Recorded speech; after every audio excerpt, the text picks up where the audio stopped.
Bonsoir, me revoilà sur YouTube pour la vidéo du dimanche. Aujourd'hui on va parler de ce qui s'est passé durant les congés et surtout cette dernière semaine, ces derniers jours, notamment dans les universités françaises et le 1er mai. Je vais commencer cette vidéo en parlant, en faisant une petite biographie de Rima Hassan. Juste pour faire le point, je crois qu'il y a cette personne qui mobilise et qui maintient l'attention médiatique sur la liste LFI aux européennes. Alors, Rima Hassan est une juriste française d'origine palestinienne, née le 28 avril 1992 dans le camp de réfugiés palestiniens de Nerab, près d'Alep en Syrie. Arrivée en France vers l'âge de 9 ans, elle est diplômée de master en droit international et fonde l'ONG Observatoire des camps de réfugiés en 2019, ainsi que le collectif Action Palestine France en 2023. Elle défend ses idées, ses origines, la Palestine, bon, ça peut se comprendre, c'est sa cause. Mais le problème, elle pose problème parce qu'on connaît plus la liste LFI aux européennes, parce qu'elle est sur la liste LFI aux européennes, par les prises de position de Rima, plus que le programme de Jean-Luc. Voilà, on ne le connaît pas très bien, on ne met pas très en avant. Marion Aubry, ou mieux, peut-être qu'on la connaît de nom, mais je ne pense pas qu'il y a beaucoup de monde qui savent qu'elle est tête de liste.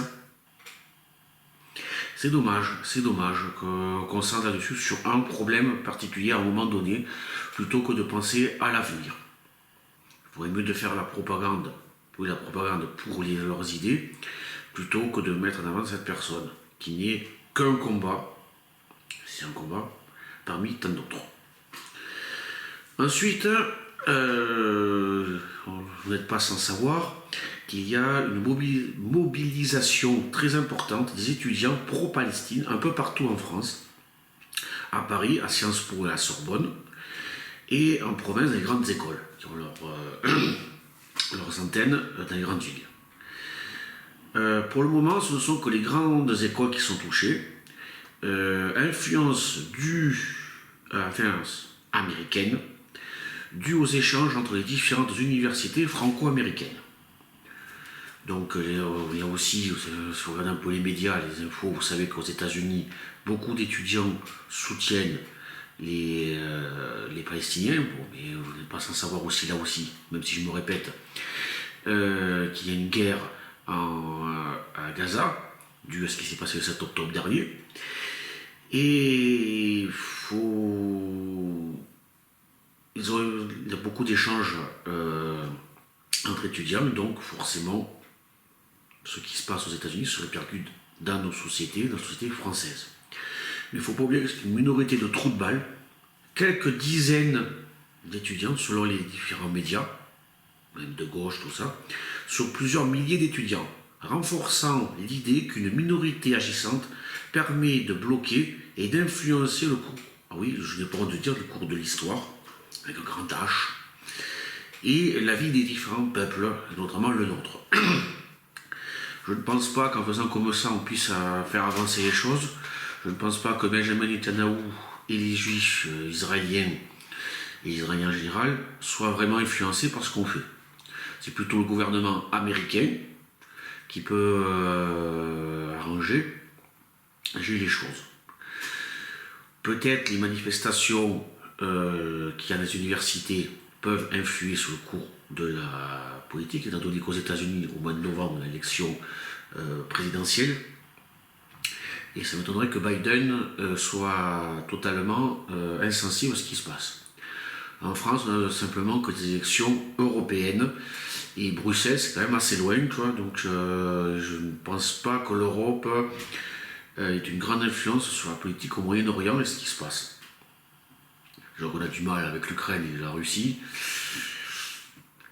Voilà, bon, enfin, s'ils veulent, c'est leur droit, après tout. Mais après, qu'ils ne s'étonnent pas qu'ils se fassent gercler par les flics, les CRS, quoi. Ça fait partie du jeu. Enfin, je vais parler du 1er mai. toujours et encore marqué par les Black Blocs. Alors pas besoin de vidéos Internet, car Internet en regorge allègrement.